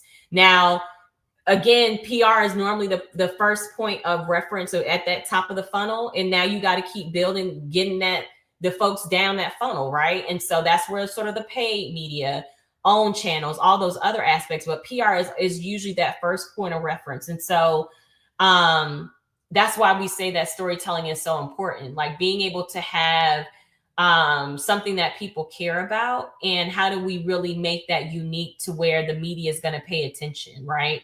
There's so much conversations happening around AI. What is it about your brand that, say, if you are sort of a tech company, what are you doing in that space to make people sit up and be like, what story are you telling? And so the most important component of a PR campaign is how you're going to tell that story. What does that storytelling framework look like? How's it going to resonate? And what's a good story is what emotional triggers are you trying to pull? What emotional triggers are you trying to pull? Exactly. How do you want them to continue to get down that funnel? What behavior change do you want to see? How do you want them to feel when they see your brand? Exactly. That's the real. Yeah. But it's hard to say that though, right? Like, it's not hard, but it's like a lot of people don't know what they want. They don't know what they don't know, right? So a lot of brands is like, look, I know what I want my brand. I want it to be a lot of B2B brands suffer with this, right? Because they don't have a brand. They're all just the same. I have this technology, it solves this, right? But what is the story? Why did you want to solve this? Yeah. Break it down to that. If you're Gong, okay, cool. You automate sales conferences and solve sales calls, right? You break it down and help them drive revenue. Why did you want to do that? Because it was difficult. It was a problem for you. Not features and benefits. That's not a story. Story is the benefit. What did it solve? How did it help me? What did it make me feel? How did it make me go through the funnel faster? How did it make me be more successful, more efficient? All those things, right? And for me personally, I was thinking like, look, for my brand personally, it was what am I? I have to be real. I've got to be real. I can't be the button up, the Slack dude on LinkedIn. I can't be, hey guys, I'm Jared Thomas from LinkedIn, and I'm trying to tell you, that's not me. I'm from the block. I'm from here. I know exactly what it is, but guess what? I know my shit. I Yeah. know my shit. I've been in them rooms. I've sold $1 million worth of deals. You don't have to be that to do that. Mm-hmm. This is what it looks like. And that's what made people gravitate to me. We've closed deals from relationships that we've had just based off of LinkedIn. Like, yo, just because they know, never met us. Never met us. It's just like, oh, cool. I want to do a business with you. I love what you guys stand for, and we're going to make something happen. We got our first sponsors, our first deals. We worked with major Fortune 2000 brands. Mm-hmm. Me and Cuzzo doing the work. We in Miami doing the work. Am I lying, Cuzzo? Listen, I tell people all the time, it's a lot to it, but both of you guys make a very important point. It's how do you align with the brand, right? Do you relate to it? It's relate. Everything is relatability, Nikkia, and we talk about relatability. This is I'm gonna be honest with you. I don't understand how big brands can be so established, so much money, so many, so many heads of state. This thing is a well-oiled machine, and you missed a very simple common sense. Choo-choo, next stop, 149th Street, bing bong. The common sense train just skips your stop because you don't understand relatability. Yeah. You understand what I'm saying? Since we talking about relatability and stuff, right? Did you just see what happened with Walmart just did? When did this? No, I didn't see. So Walmart, who was already under fire for the workers, for the part-time workers not getting enough hours to be full-time, so they don't have to pay the benefits. Walmart's always under scrutiny. Yeah. One of the world's biggest franchises, though. And you seen what just happened to Target. You seen Target CEO just stepped down. They lost $2 billion plus. You just seen what happened. And right after that, a day or two ago, you release a black t-shirt. The black t-shirt has a white hand going up like this, like the Hail Hitler sign. Underneath the white hand, there's a black fist, and the writing on the shirt says, "Paper will always crush rock." Oh my goodness. Are you fucking kidding me? Presses, because I missed this. Yes. This is crazy. I mean, yes. Tone deaf. It's just so many different wrongs to this that insane. Same story. Like, I mean, we've seen, like you said, we've seen it with Target, and we've seen over this year the backlash and hitting it where it hurts. But it's like, when will brands learn? But it's also for us, for our listeners, that are young listeners that want to get in this space. This is why we need you to be in those rooms. Yes. We need representation in rooms. That shit would never fly. Walmart might say, look, that's not even our shit. That's a third-party supplier. They came in through our Walmart Connect and this and that. They're just a vendor. And then there, we upload it into our e-commerce, and this is what it was. It might have slipped through the cracks. There's ways they could get through that. Yeah, but there's unfortunately there should be the process should be much more tight. Like you said, representation it should be better. But the problem is that there's folks that don't look like us that are making these decisions in those rooms. And segmentation, they are selling. Guess what? There are people that's going to buy that shirt. There's people that's going to hate that shirt. Yeah, they're going to make revenue through that shirt. Somebody's going to buy that shit. And guess what? They may come up with a reverse. They are playing it at the highest level. I just look at the games I just look at the strategies that they play. What is the message behind it? Is it a manager pushing it through? Is it something that's above corporate? Did corporate sign off? Did the CMO sign off? I don't know the hierarchy on that, but at the end of the day, it shouldn't happen. But it's going to happen because it's capitalism. Crazy.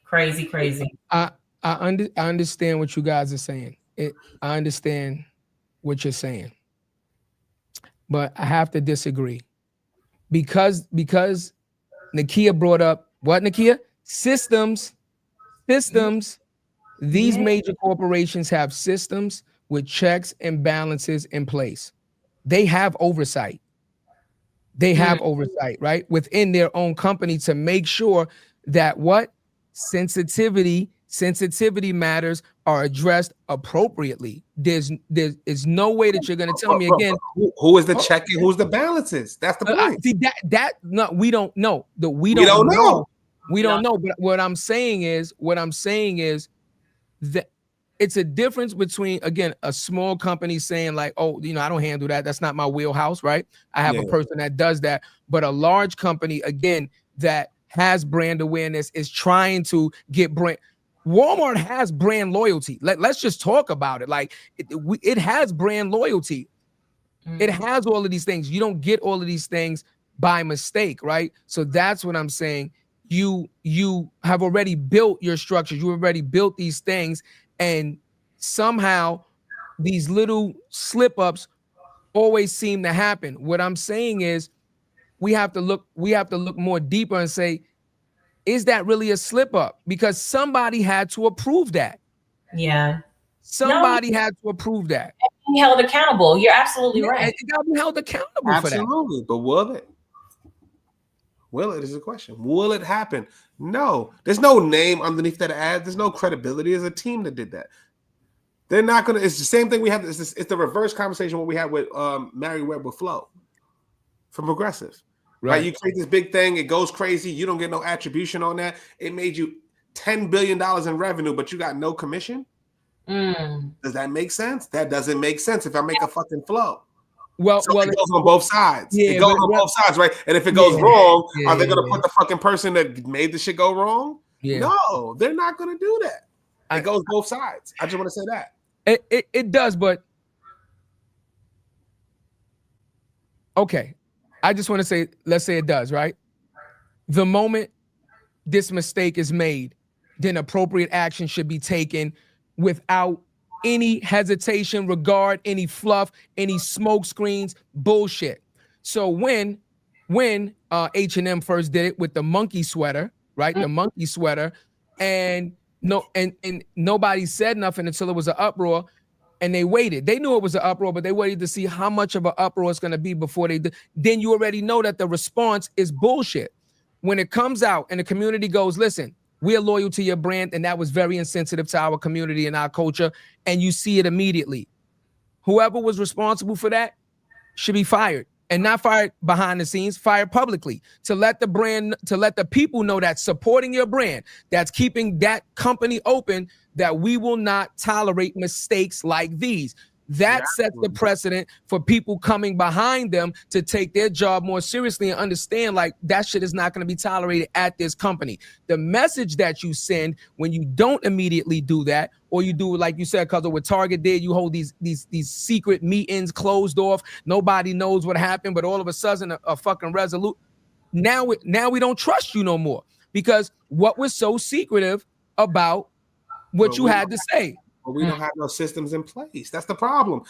Target happened as a grassroots organization. A pastor started that. A pastor started that as a grassroots organization, and it just went viral. We don't have no system in place. If Walmart, whatever brand messes up today, who's going to be the person that's leading that? Who's going to be the person that goes through the processes, right? Are we all going to feel that? Do we have something? Do we have somebody? No, we don't have no system and process in place for shit like this. Yeah. We don't. And I just want to let you know, a lot of the listeners are asking about the t-shirt. So I'm going to put the t-shirt up for anybody. I'm getting a lot of comments. What's the t-shirt? I've never seen the t-shirt, things of that nature. So I'm going to put the t-shirt up right now. Let me get it up on the screen. That's the t-shirt. Okay. So anybody that's viewing the t-shirt, this is what you can buy from Walmart. This is what I'm talking about. This is the topic of discussion right now. And it's absolutely tasteless, right? It should offend every black and brown person in this country because this is absolutely tasteless, right? So this is the t-shirt in question. This is nasty work. It's disgusting. That is diabolical to design that like that. This just like break today or yesterday? Like about 2 days ago. About 2 days ago. Yeah, that's crazy. Yeah. Yeah. That again. I understand creativity. I understand edginess. I understand pushing the limits a little bit. That fucking t-shirt is a clear and concise message. Yeah. That's what it is, right? And look, and see, shaking my fucking head, right? And all I'm saying, Nikkia, is when we build this brand trust, we go think about all the processes and the pain and sweat that you're talking about to build, right? Walmart didn't start where Walmart is now. hundreds and thousands of locations. It started out one location. So it started out the same way every entrepreneur starts out, with a dream. I want to solve a problem. I want to do this. So imagine what it took for Walmart to start out, and any of these companies to start out one, brick and mortar or an idea and turn into what they turn into. Yeah. And that's why we're like, it's no way that you've been doing it for this long at that scale. And you're making those kind of mistakes. The problem, it's the same thing. Like the Bible was a different story 2,000 years ago. You know what I'm saying? Once your vision becomes somebody else's vision and somebody else's vision, you hire somebody else that is somebody else's vision. That's just what it is, bro. And the thing about it too is, as you scale, which I hate it. You see what a lot of bigger companies do, and even like this is some of the things that we even talk about with our clients that are bigger. Like things can't operate in silos. A lot of times departments don't talk to each other. And I even say that like in the marketing ecosystem, the PR teams doesn't talk to the sales teams, doesn't talk. None of this can operate in silo. Like, I like that. I really like that. You know what I mean? And a lot of times as companies grow and scale, like obviously, shifts change, like business imperatives change for each department, things that and third. But at the end of the day, it's like you have to be able to speak to each other if we are speaking from the same Bible or North Star. Like we have that same North Star. These departments have to talk to each other. Now, that in no way like is excusable for that sort of situation that happened with Walmart. But I see it so much where a lot of departments don't talk to each other. And I mean, even in bigger companies, I think as companies grow, it becomes a for some reason, not much of a imperative. So I like that, Jared. Jared, I really like that. But that's what happens, bro. Like, I'll tell you right now, only one organization I've been in out of 7 organizations I worked in my professional career, I've ever spoke to marketing. Right. Marketing only wanted to holler at me when they know I was good at marketing. See? That's what I'm saying. That's the only time they hollered at me. That's one of the things, like, honestly, one of the best client relationships I had is that we were able to talk to product marketing. We were able to talk to the sales team. Because, again, the storytelling matters. Like, we can't just build off of fluff. We have to talk to the customers. We have to talk to the sales, biz dev folks to understand the conversations that they're having with customers. Because, again, what are the challenges that they're identifying with these said customers that we can reverse engineer into a story, because again, it's a pain point, right? Yeah. It's not about features and benefits. So that's important to not operate in silos across these organizations, because it really helps to build out, what PR is doing. We're all kind of working towards the same goal, but again, it has to work together and not in silos. We can't operate in silos. So that's but that's what I was saying. I said it last episode. Yeah. Sales, guess what? In their first year, sales is 70% of failure, right? Yeah. 70% of salespeople who ever get hired at any tech company are gonna fucking get fired in year 1. But guess what? We're the ones that's talking to the customer every day. Yeah. In that year, you might have had 500 customer calls. How valuable is that first party data? CRMs are terrible. Nobody's putting this shit in Salesforce. You have no clue what I said to this person. The next person who comes in that you hire has no clue that I had that conversation. Those conversations aren't being had, and it's all skewed data, bro. I'm telling you that at the highest level. That's just what happens, right? The best sales organization, the best revenue driving organizations, sales and marketing. That's why I love Maggie. That's why I hit up Maggie. That's why I tell you that story. Right. Maggie was like, boom, boom. I said, yo, I Slack Maggie. Boom, boom. We're on a conversation. I'm helping them with rebranding. I'm an account manager. Yeah. I have no clue. I should not be talking to the CMO. I should not be interviewing the CMO. But you see it. You know what I'm trying to say? Like, I have the vision. You have this. You know what I'm talking. So it's just like, put yourself in those rooms, right? But at the end of the day, when it's big scales businesses like that, bro, it's different segmentations of audiences. You have to make that one happy. You got to make that one happy. You got to make that one happy, because they all drive revenue. So what is the message going to be across the board? Okay, right. I got you. I was waiting for you to finish. Yes, I'm with you. I was waiting for you to finish. Please talk. Let's talk about it. Your message across the board should be your initial message that you started with. Your message across the board should be the initial message that you started with. That should have never changed. But that's broad. That's broad. No. Hold on. When you say you got to please other people, let's just use them. You're a retail chain that sells goods and services. People love goods at a cheap discounted price. They're going to buy. It doesn't matter the name on the building, the colors, nothing matters. Only the cheap prices they're going to buy. And the services that you provide. Now, okay, I'm with you. But when you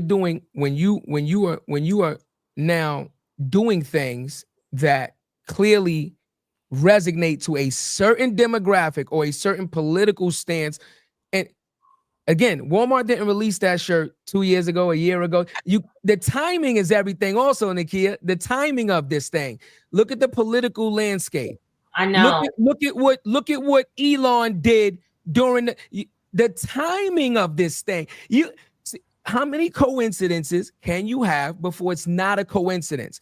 The timing of this, the shirt wasn't released 2 years ago. It was released. That's a whole nother different. No, that's what I'm trying to say. Like that's another highway lane. No, I'm just saying. All I'm saying is this. Nikkia said a very important thing. We reinforced it. Ladies and gentlemen, whatever your mission statement is, the reason that you're building your company, why you want to build your company, what problem you want to solve, what service you want to provide, that should never change, regardless of revenue. Because when you want to build brand loyalty, then the loyalty is to the day one consumers that are going to be your biggest advocates to spread the word of how good your business is.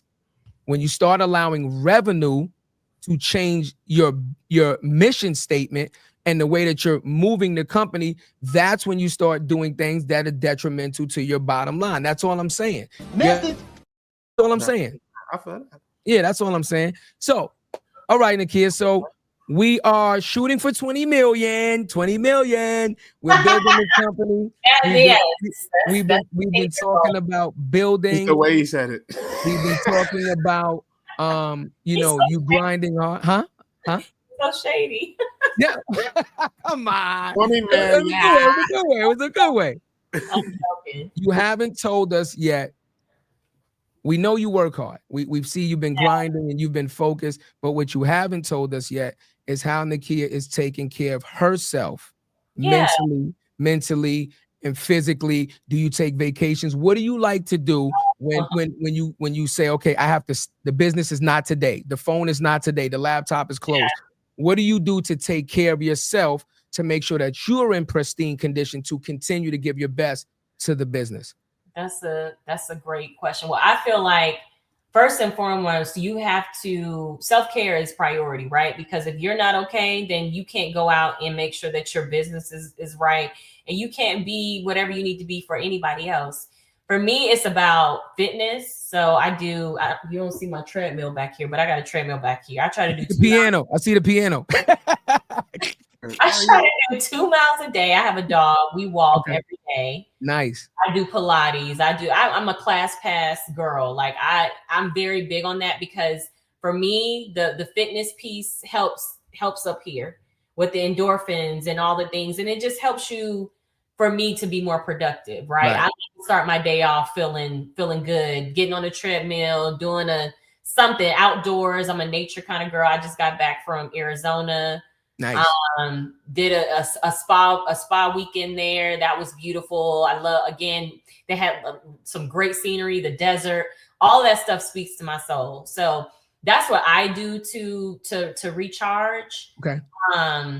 And I travel a lot. I mean, I do a lot of traveling. I've been to a lot of different places. Of course, we saw each other in Cannes. I've been to South America, a few, places there. I've been to Greece. I've been to, I still haven't been to Africa, but I'm a big traveler. So that's what I like to do in my free time. And I try to do it every couple of months. Like it. There it is. You see? Let me give you a little. Like it. So we're gonna have to ask you the selfish question before I know we wrapping up. Ask you a selfish question, sis. You met us at Out Front, right? What was your first experience of More Than a Title? We have to have it. This is gonna be for our sizzle reel. It was like I'm just curious, like first impression. Like when I first saw y'all on the panel in New York, I was stunned. I was like, wow, okay, I'm feeling it. Like, but the engagement and like how you guys just approach the conversations, I just love the rawness. And there was something authentic about, how you all were sort of in those sort of spaces and places and having those real conversations. And I think it allowed other folks to be a bit more open and vulnerable. So that's what I appreciated about y'all. I'm like, I love like how authentic they are and just speaking your mind and also wrapping that into the business of what we are and who we are, especially as Black professionals in this industry. So that was my first. I was like, wait, I was taken back at first. And I was like, I like them.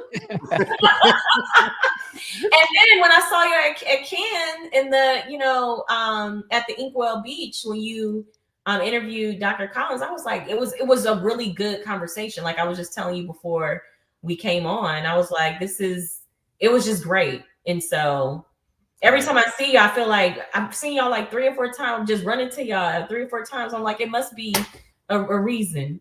I can tell you the reason. We doing this shit on purpose. we gonna keep running into Nikkia, and eventually she gonna be like, we need to work together. I keep seeing you motherfuckers. We might as well do that. We got some bills to pay. play the damn thing. Listen, we got bills to pay, baby. Yeah, We gotta pay some bills. We'll be right back. And 20 million to make, right? That's it. And with that said, get your shirts, get your t-shirts, get your Scullies, your beanies, the Chatty-O versions, the Maz versions, whatever you want. Go to the website. So, God. Another important question, and we have to get this out because I like just your energy and your spirit and the knowledge that you have. We talk about the give back, mentorships.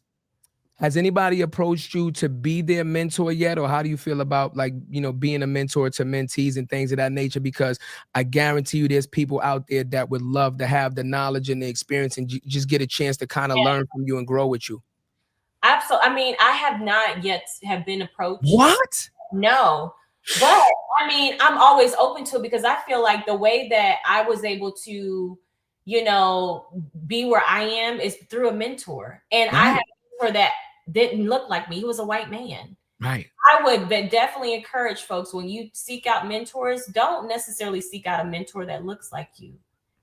Go the contrary and think about allies that can really be your mentor, because they can give you some really great gems. But I mean, I haven't been approached by anyone, but I would love to. Anybody that's listening that wants to have an inkling going into PR and communications, I think at this point this is where it feeds my soul to do that. Yes. And I have to be able. I'm not a gatekeeper, right? Like I in order for the next generation of PR comms marketing folks to succeed, I got to give them the tools and the knowledge that I've learned along the way. So there's a shorter runway for them to be successful, right? So message. I haven't been approached, but I would be open to it. And now, when I was in other organizations, I mentored other folks that, obviously I led in the process, but no one that, outside of that, I haven't. So I'm definitely open to that at this stage of my career. That shocked me. I ain't gonna lie, cuzzo. I did. Is it bills to pay and 20 mil to make? Yeah, bills to pay and 20 mil to make.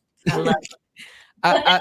I'm surprised at that answer, though, Nikkia. I'm not gonna lie to you. Like, I'm surprised that nobody's actually approached you and asked you for that, because, like you said, that's the lifeblood. Yeah. Only thing I will say to that is, once again, just remember our culture. We've been lied and misled to so many times. A lot of the times, if we do ask for help because of our pride, it's gonna be for somebody that we can relate to, and unfortunately, that's gonna be somebody that looks like us, right? We gotta stop that shit. I'm not saying it's right. I'm saying is what the situation is because of the circumstances that led to it, right? If you're lied to, and you're deceived by, you're going to be less likely to ask for help because you're going to feel like it's But we're here to change the narrative. No, yeah, We're here to change that narrative. The narrative is right. Guess what? Like, I know for me personally, I didn't have a mentor until I was 10 years in. I did it. It was Ken Gibbs. He was the SVP of BET. That's my dog to this day. That's my brother. And my other one was Solomon Choi. God rest his soul. He was the founder of 16 Handles. I just happened to cold call him, and we kept the relationship for 10 years. I never asked him for shit. Never asked him for anything. It was just show, are you good? Are you this? Are you that? And then we started building. Then guess what? Anything that we needed, because was he not? Yo, Solid, do we need you? Yo, solid. He's there early. Solid as a rock. Solid. I'm coming in the city. I'm in Long Island. I'm coming to see you, man. Let's go to Soho House. Let's talk. We became each other therapists. I'm telling you right now. I used to get every single thing. I used to get a Harvard Business Review course every time I talk to him. Because now I know exactly what it is. If I want to open up a yogurt, I know more than the competition. I'll tell you that right now. Yeah. I know every challenge that you have, everything. So hold on. So why more than the title ain't got a yogurt yet? Nigga, we about to. I'm about to make a motherfucking frappuccino or something, nigga. Something gotta work. And listen, I got the slogan. Listen, I got the slogan. It's more than yogurt. I'm telling you, yo, we gonna get the people involved because that's my dog. Like straight more up than yogurt. I watched the scale at to $100 million business and sell it. And let's have real conversation like, why did you sell it? That's your baby. Imagine that selling more than the title. And thinking it's going to be in the hands of somebody else and it's going to be what our vision is. It's a lot of questions. So at the end of the day, when I'm saying that to say to people, ask beyond your comfort level. Just make the ask. You'd be surprised. And guess what? It's like that. What you said is so spot on. I've been asked once or twice in my career to be somebody else's mentor. Yeah. Once or twice. We can't wait for a motherfucker to ask. I can't wait. When somebody asks me, I'm like, yep, what's good? Let's go. I'm like, please use me. I'm not a gatekeeper. And when I say that, I mean like being able to provide that insight that I've learned along the way. Again, so you have a shorter runway to success. That's what we aspire the next generation to not be able to have to go through all the trials and tribulations that we experience. Now, of course, there's going to be some along the way, but like, let me give you a cheat code. Here's how it works. But to be a good mentee, you gotta be open-minded and ask the right questions. And no such thing as stupid. Be coachable. Yes, be coachable. There's nothing off the table. If you want to be a good mentee, ask the right question. What made me proud is when I know I had a conversation with them and they see me implement something and they're like, haha, that's that shit we was talking about. You listened. They just want to know that you listened, that their time wasn't for nothing. It is. Yes. That's the main key. So do it. Implement that. Well, here's the thing, Nikkia. Since you're not a gatekeeper, please go ahead and release the information for all the listeners, subscribers, and watchers of this show that might want to get in contact with you. What's the best way to get in contact with you? What's the best way to get in contact and support your business and things of that nature? Thank you. Yes. So our business on LinkedIn primarily is Brand Savor. BARNDSAVOR. So like savor your story. That's sort of like the palette we went with. And you can hit me up on email, Nikkia, NIKKIA @brandsavor.co. So I'm here. And ladies and gentlemen, as always, if you're looking for a mentorship, if you want information, things of that nature, and you reach out, remember, she's running a business. Remember, she also told you she has a family, things of that nature, right? If she doesn't get back to you right away, it's not a slight to you. Give her some time. Be respectful, right? What we ask of all our listeners and our supporters when you're reaching out to our guests, they're allowing you and giving you their personal information to reach out, but please be respectful and understand that remember, it takes one person to kind of burn a bridge where they don't want to offer these services again because they're rubbed the wrong way, right? So if you're going to reach out, please be respectful of her time and understand her position. I love it. You know, Cuzzo, you want to do the Well, welcome to the More Than Entitled family. Since hold on. We got hold on. It's official. Now it's official. Let's go. Gosh. Gotta give him. And what that means, since we told you behind, off screen, whoever we spoke to before. We had 244 guests. You're the 244 guests that's been on the show. So anybody who's been on our show before, anybody's going to be after, then the show's going to go on. We going to this thing run out. I love the consistency. Y'all, that's how you got to be consistent, baby. That's it. There's a lot of days. There's a lot of we did 100 episodes just last year. We're on pace right now. This is our 71st episode of the year. Wow. And we're about to get we just confirmed 112. We got Gina from Martin. We about to go crazy out here. Yes. Crazy out here. It's just I ain't want to confirm real though. Cause we about to go. You know, I'm gonna be honest with you. Like, talk to him. We go crazy. So I'm gonna just give you this one gem, no sister. Like going in 2025, yes, we're very intentional what we do. I'm gonna be honest with you. What we did in 2024 was hard to top. We went in 2025 and we had a year wrap up end of the episode. We like, yo, what the fuck are we gonna do to top what we did this year? We've done CIAA, we've done Paw for Peace, we've done Black Week, we've done Can, we've done so many. We've filmed in Raw. We've done so many crazy things. Yeah. And for an independent Black media company, like what we're going to do is we're going to celebrate every single win, every single thing we do. It is just me and Cuzzo. I'm just telling you what it is. Flowers. Yes. I love that. And wifey and our village. Yes. But mostly it's us. We got to turn on the thing and press record. We got to press the red button. The red button is hard as fuck. And to just stay consistent. Y'all are doing it. I love this for y'all. And like I said, every time I see y'all, it's just always great energy, and I'm always going to support because I that's what it's about. We got to support each other in these spaces and places as we scale. So yes, I'm here for it. We only get in those rooms if we are that. Exactly. If it was anything fake, we wouldn't be in those rooms.